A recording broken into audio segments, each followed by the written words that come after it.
What's up, Fernando? You know what's up? The Chargers, first win of the year, and I told people a week ago, whew, take a breath, and things are fine, right? I don't know if all things are fine. Just for a week, It just feels for a week. it feels like that one thing where they say, but at what cost? Yeah, that's true. Yeah, you're So 100% right. definitely, yeah, exactly. But obviously, the big news coming out of the Chargers ended up winning 28-24. Some crazy stuff happened in the fourth quarter, but the Chargers get their first victory of the season. But the big news out of today, according to Ian Rappaport, was that Mike Williams has a torn ACL and he will be out for the rest of the year. Obviously, we will be talking to Brandon Staley in about 50 minutes, so we'll get more from him and see what he has to say. But big loss. Obviously, even yesterday, Gilbert. I know the big thing was Keenan Allen, 18 catches, 215 yards. Whew, what a But day! I know they was ridiculous. But it was Mike Williams, 7 catches, 121, and 1 touchdown. I mean, Gilbert, you know this. I know this. He loves playing on the road. That dude always shines when they're on the road. But what do you make of the Mike Williams Yeah, injury? that was the first thing I thought about when he went down. It looked pretty serious, when players get carted off like that and they put the towel over the face. It's Yeah. not a good look. And the first thing I thought about was like, man, this guy's been so clutch in crunch time, so many times year after year. And it's not surprising he had a monster game when the Chargers needed a desperate victory to keep I'm going to say it, their season alive, because you go down 0-3, it's a slim chance to make the playoffs. So getting that touchdown, being reliable was huge. It's just kind of what Mike Williams does.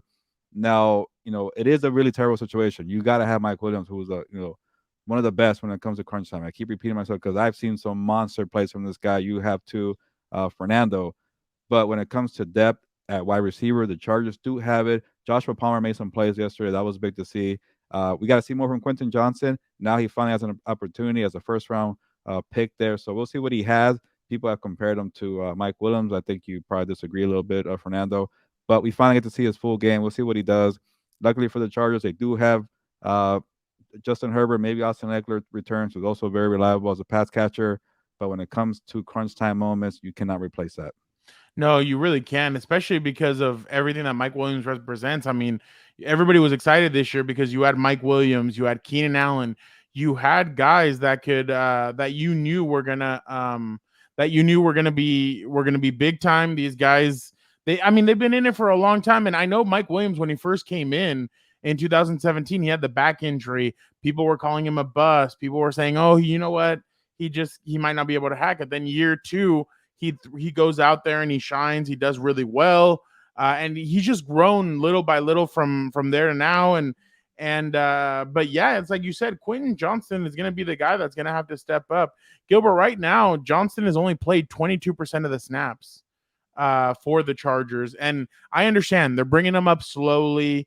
They're doing that, but at the same time, it's like now you trial by fire. Remember, we asked him when we had him on the show, like, do you kind of learn more by trial by Yeah. fire, or how do you learn? He's like, yeah, that's the best way to learn. And now it's gonna be okay. What do you got? Because I remember, and I don't know if Keenan is gonna, or I mean, Keenan's kind of touched on this, but when Keenan came in, he was in the same boat right now as Quentin Johnston. It took an injury for Keenan Allen to get recognized, to be out there to show what he's got. Maybe for Quentin Johnston, and I don't condone the injury or anything, because Mike is a great guy. He's always available in the locker room. He's just and always smiling. He's Yeah. such a great guy and everything. But I mean, who knows? Maybe this is what jumpstarts Quentin Johnston. But it definitely is a hit. And like you said, Josh Palmer, obviously, he had the fumble yesterday, but at the same time, he also had that touchdown where I think Justin threw it way too hard for Evans to even try and keep it in his oven mitts. But definitely this is a blow for the Chargers, especially because of everything that Mike Williams has been for them, and he's been a consistent piece for them for the last few years. I know he's had some injuries, but he has been when he's on the field, he is very consistent, and especially on the road. Yeah, and before I want to highlight the game too, Fernando, real Yeah, quick. yeah. But I want to say hello to Kay. Hi everyone. Shout out to her for being the first comment here. So don't be shy, people. Always ask questions or just give us your takeaway too as well. We like to share that and have a different point of view because I know everybody watches football. We're all experts as well. So I appreciate the engagement, and hello, Kay. And yeah, let's get to that chaotic game because they are going to need Quentin Johnston moving forward. They do have that one victory. That was big. I'm sure a lot of Chargers fans were sweating that out because that was a chaotic scene. It was a slow start at first, it felt like. And then the Vikings did a couple of favors, had the fumble of TJ Hawkinson there. You know, the Staley defense, by the way, was, they were pretty bad the first two games, but they elevated to a bend, don't break approach, which is can Yeah. take that at this point, right? A fourth and goal stop was pretty huge. Kenneth Murray just being at the like, I get it. It was a tip pass interception. You got a lot of lucky breaks there, but for Kenneth Murray to get that, catch that ball, be in the right spot, and with all the struggles he's been going through, that's got to be big for his confidence and his mental psyche. Like, man, I stepped up. I was there when the team needed us the most. So that was what, first down, second down for him. They could have still had Yeah. cracks at it. So that was big for Murray there. So we could You talk. know why he got it, right? Uh, He went he with was the there. 5 rules of dodgeball: dodge, duck, dip, Yeah, no. dive, and dodge. And he had to like So, get under it too. So that was pretty no, impressive. and that's in having a security. No, he did a great job going in there. But Nick Neiman was the one that kind of went That's in there right. and kind of That's tipped a little it. tip. So shout out to I Nick thought too. Alohi Gilman was going to put his stamp on that game because he had Yeah. a fumble recovery. He almost had, he ripped the football out of Hawkinson's hands. He almost did it to Madison, but then the referee say, "Oh, we blew it dead." Like as soon as they engaged, they blew it dead, and I was like, "Whoa!" I was like, "What?" I have not seen That was really that weird. happen. Yeah. So, but he had gotten in there for that fumble too. So, That but would have yeah, been no, there would I have been 8 definitely agree with fumbles you. for the Vikings on the season. They would have had that one. They've That's been that's they've that's been crazy. yeah, they've been really bad when it comes to fumbles. And that's what happened yesterday too. I mean, on both sides, the Chargers fumbled, Josh Palmer fumbled, and one of those Herbert had fumbled, but he jumped right back on it. But Gilbert, not just the Sean Smith always robbing the Chargers. Oh, you know what's funny? Sean Smith, I think, was the referee that was the referee for the Jacksonville Jaguars game Was he? last year. Yeah. So I saw somebody post a picture of him and Joey Bosa kind of getting into it, and I was like, oh yeah. So he's not. He just Yeah. confirmed. He All I know. GB just confirmed that it was a Jags game, but I want to highlight Justin Herbert for a moment. Yeah. And last week there was questions: is he clutch? Is he still that guy? Is he this? Is he that? Justin Herbert just showed you that Gilbert, he threw the ball 47 times and completed 40 Yeah. 40 passes. That is 405 yards or ridiculous. 406, right? Or something like that. Yeah, 405, 3 touchdowns. Gilbert, this guy hasn't turned the ball over at all this season so far. That's 3 games against Miami, against Tennessee. And you know how hard it is to go into Tennessee and play well. Yeah. And then now Minnesota. And I know Minnesota, people are going to say stuff about Minnesota, but Brian Flores isn't a slouch. And the way that they were attacking Justin Herbert, I think they blitzed 84% of the There were time. 6 or 7 guys in his face pretty much every play. Keenan Allen came up after the game and he said, what we did is Herbo and I came together, and obviously the rest of the offense, and we said, look, if they're going to be blitzing, let's just start throwing quick passes and let them try and make the tackle. And that's what they did. And they started dumping it off to Keenan. They started doing all this stuff, and Keenan was getting loose and everything. Keenan even got to show off the arm a little bit with that. Yeah, exactly. Oh my God. Remember they did that 2 years ago against the Chiefs, and he wasn't able to complete it because he had too much pressure. But I was glad they were able to complete it this time because it was fun to see that. And then after Justin was asked about it, and he's like, he had good form on that one, and he was able to complete the pass. So I thought it was a really good pass. But definitely, I think Justin Herbert deserves a lot of praise for the way he's played these first 3 games. He's taking care of the football. He's basically doing everything that your boy Dak Prescott said he was going to do.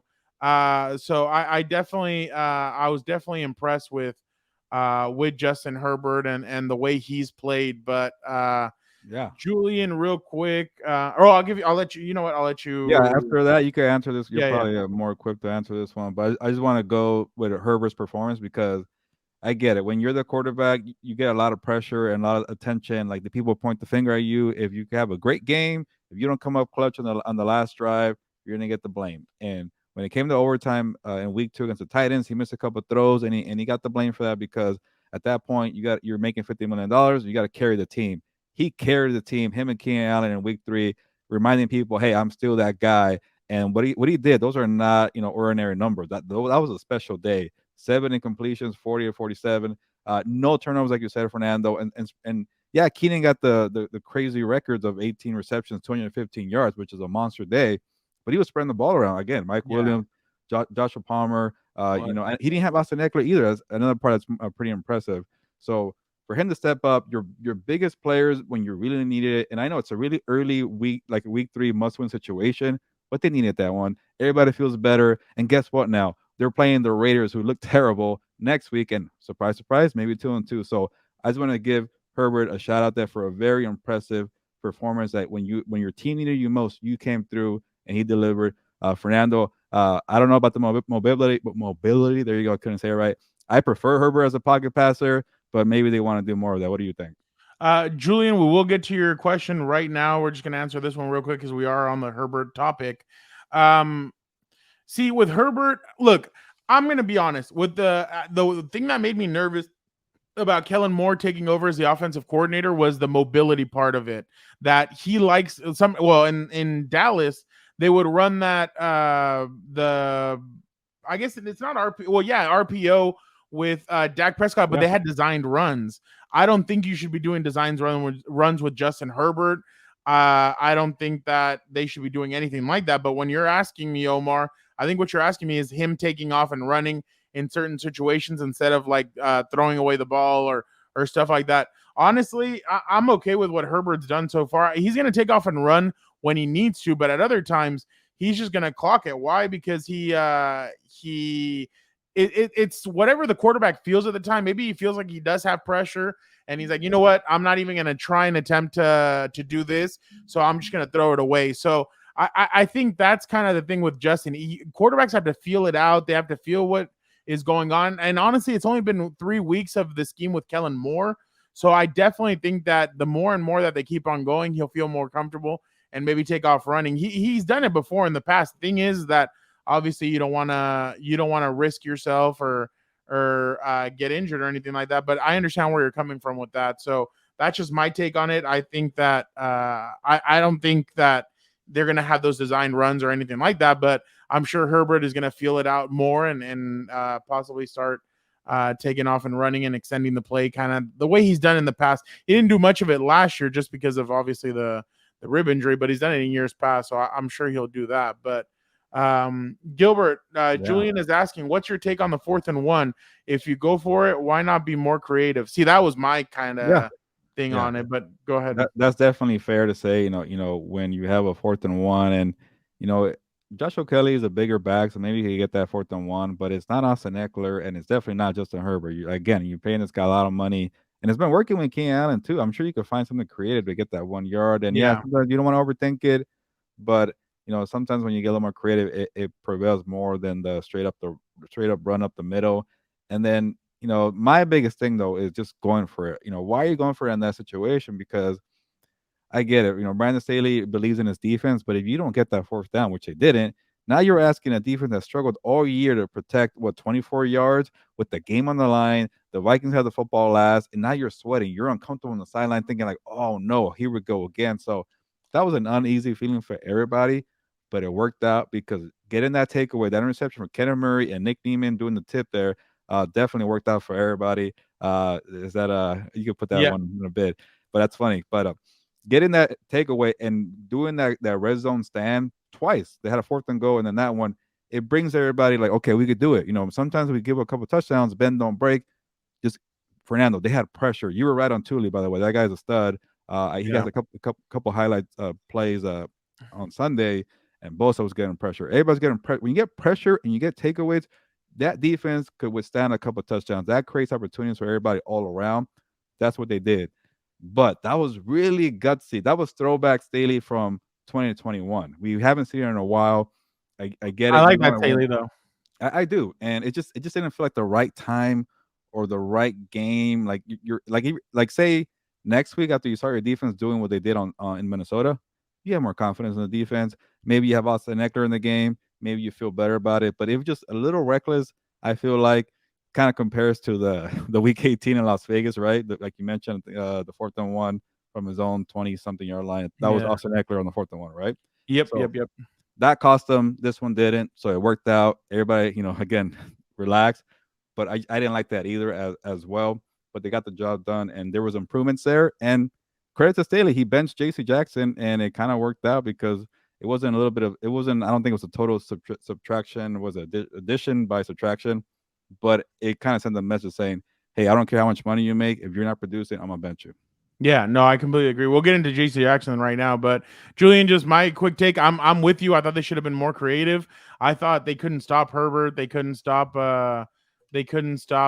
Justin Herbert. Why not just put it in his hands and go for it?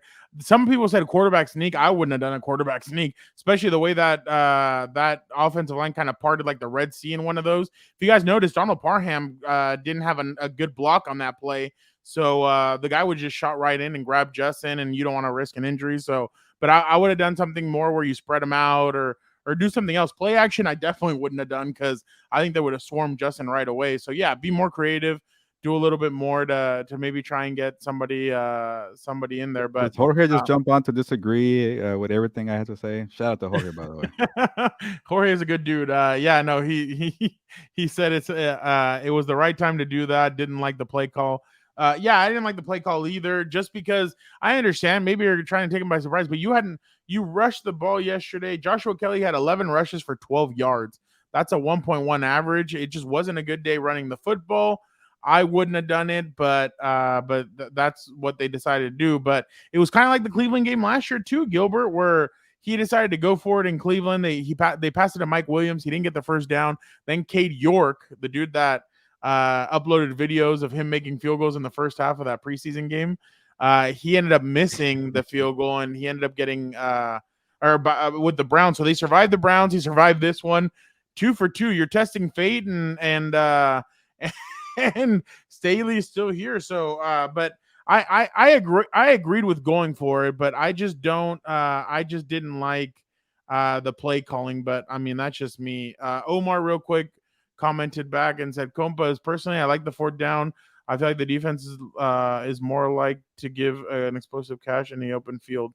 Interesting take. I think about that. Yeah, that's true too. A smaller, sample size of field there, and maybe they do better with that. Maybe they are a better red zone defense than a full defense. Yeah, that's true. NFL Mike, what's up? Hey, NFL Mike, how's Joe Morley doing? Is he crying or is he Oh okay because his man, Raiders lost? a good week for NFL Mike, man. Good to see it. Yeah, NFL Mike is hyped today, but we appreciate it, NFL Mike. Hey, you guys go check out NFL Mike. He's a good dude. We love NFL Mike, but he's asking, how about K9 Kenneth Murray growing into his own finally, back-to-back great games? Yeah, no, Kenneth Murray's had 2 solid games back-to-back. Now it's about can he continue building on this? He's been good against the run. His pass defense is just a little bit shaky there, but he just has to be consistent. He has to be able to keep this going. 2 good games, okay, but how are you going to build on that? That's just my take when it comes to Kenneth Murray. But as of right now, I mean, he's had 2 good games where he hasn't. There was one yesterday where I can't remember which one. Can't remember the play, but Madison got the ball and Kenneth just shot through and put his head down, and somebody yelled at the TV. It wasn't me. Somebody yelled at the TV. Wasn't me though, but they weren't too happy with that play. But yeah, no, Kenneth has shown he's done a lot more good these last 2 games than he had maybe against Miami and in the past. So yeah, he's done a pretty good job. Yeah, I think that interception was big, and to fill in for Eric Kendricks is not easy to do. Such an experienced player who plays off instincts and he could stop the run. So, Fernando, you've been watching Kenneth Murray longer than I had, and for you to say that he's having a good games, that's going up for him because I know he's been struggling as a first round pick 2020. He didn't get a better, fifth not year. good. Better, much improved from what he was. There you go. Because he didn't have a fifth-year option picked up. It's been a struggle. Let's keep it real. But to step up in that moment, to get that catch, and to show glimpses of improvement, it's good for him. I know once Kendrick's come back, he won't play as much, but you always got to be ready. And that reminds me here with Kay, because maybe you could give me some light here, but you're going to talk to Staley in a bit, Fernando. Derwin left with the hamstring injury. Hopefully it's nothing severe. You'll find out more in a bit. But Alohi stepped out, like you mentioned earlier in the show, with those almost 2 fumble takeaways. Yeah, no, and that's the thing. When they blew it dead, I'm like, what are you doing? Like, even Madison had just barely gotten wrapped up. Like it wasn't any like they could have still let it go a little bit, but yeah, Lohi did a good job. He was in on that play where Kenneth Murray intercepted it. So True. good job by him and definitely By the way, definitely what and I like that people are giving their take because I'm actually surprised that a lot of people are okay with this fourth down call. I didn't like it at I all. noticed But that too. the problem is that they didn't like the play call and man, Kellen Moore all of a sudden getting some heat there. So I agree with the play call. That was terrible, but I wouldn't have gone for it. That's just me. I guess I'm conservative like that. Yeah, I guess so. Real quick, NFL Mike, we're going to get to some other games right now, but Yeah. NFL Mike is asking, what's the vibe you guys are getting from Mike? I mean, yeah, we kind of mentioned at the beginning, Mike, is that we feel like it's going to be on Quentin Johnston. I mean, he has to step up, and now you're going to see what he has. I mentioned that the same thing happened with Keenan Allen when he came in, when he was drafted. I know they're drafted in different positions, but Keenan Allen was a first round talent. He just had a knee injury that a lot of people were nervous about. That's why he dropped to the third round. But now it's Quentin. Keenan Allen had the injury to Malcolm Floyd, forced Mike McCoy to throw in Keenan Allen. So now same thing is going to happen with Quentin Johnston. Now can you step up? Can you be that guy for this team? And can you pick up the production, especially his speed and everything? Like you said, he can stretch the field. If he can do all that stuff, then they definitely are going to be able to be more explosive. But Get this one more friend and then we'll move on. But this is kind of a big one. yeah. And Omar, yes, I do think Quentin Johnston should. I think he is ready. I think this is going to be a good time for him. But the J.C. Jackson, I think it was an arrest he had for speeding in 2021. He was supposed to be in court on Friday. He wasn't. I don't know how that's going to happen. I'm sure Brandon will say something about it. But J.C. Jackson being benched was very interesting, just because last Monday Brandon Staley told us that he was going to keep up the rotation. He was Jorge's going with Yeah. Sandlot quote. Or well, no, that's not the Sandlot. Never mind. My bad. But JC Jackson being benched was very interesting. Why? Because Brandon Staley had told us last Monday, like, we're going to continue the rotation. We're going to keep on going with it. I know Michael Davis and some other guys that kind of voiced their opinions on it. And then Sunday it comes out that JC Jackson was benched, and you're like, whoa. And then after the game, Brandon Staley says, well, yeah, the reason why we did it was coach decision. And then he was asked, do you think he can get back into the rotation? And he said, to be determined. That's not a good sign, especially because Michael Davis did struggle yesterday. I thought Asante Samuel Jr. I actually thought he played a better game than he had in the past. I thought that rotation stuff was just going to kill the vibe of these guys. I thought Asante had a pretty. I saw PFF had him as the highest graded Charger from yesterday, but he had a couple of good passes defended. He almost had a pick. Yeah, Jorge. I was thinking about the Sandlot. Yeah, your heroes get remembered, but legends never die. Exactly. I was thinking of that. But yeah, I just and JB is asking front office about to get out of the JC contract. I don't think you can get out of the JC contract. I think it's after the third year you can get out of it and be fine. So it's going to be one more year unless they decide to bite the bullet on that one. But obviously, you're going to have to wait and see what happens with JC Jackson, just because remember he's only played in like 8-9 games. Yeah. Like, still wait a little bit. I mean, I would wait and see what happens before I like deem him the next Derek Cox or anything like that, for all you people that have been around with the Chargers since like 2013. But